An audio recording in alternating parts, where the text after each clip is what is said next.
ഈ അടുത്ത കാലത്തൊന്നും അവിടെ ചെന്ന് എത്താമെന്ന് ആരും കരുതണ്ട. അതിന്റെ പ്രധാനപ്പെട്ട ഒരു കാരണം കാലാവസ്ഥയും ദൂരവും തന്നെയാണ്. ഈ ഒരു ഗ്രഹത്തിൽ മണിക്കൂറിൽ 2000 കിലോമീറ്റർ വേഗത്തിൽ ഹൈഡ്രജൻ, ഹീലിയം, മീഥേൻ എന്നിവയുടെ കാറ്റ് വീശുന്നു. ഇതൊരു നീലഗോളമായി കാണപ്പെടുന്നു. പറഞ്ഞു വരുന്നത് നമ്മുടെ അതിദൂരത്ത് സ്ഥിതി ചെയ്യുന്ന നെപ്റ്റ്യൂണിനെ പറ്റി തന്നെയാണ്. നമ്മുടെ സൂര്യനിൽ നിന്ന് 400 കിലോമീറ്റർ അകലെയാണ് നെപ്റ്റ്യൂൺ സ്ഥിതി ചെയ്യുന്നത്.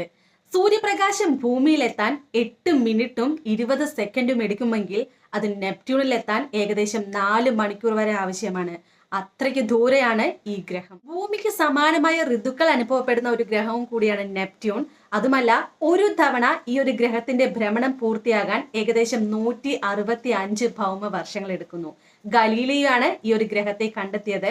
അതുപോലെ തന്നെ നമ്മുടെ വോയേജർ 2 ആണ് നെപ്റ്റ്യൂണിനെ കുറിച്ചുള്ള അതിരഹസ്യമായിട്ടുള്ള കാര്യങ്ങളും അതിനെ പറ്റിയുള്ള എല്ലാ കാര്യങ്ങളും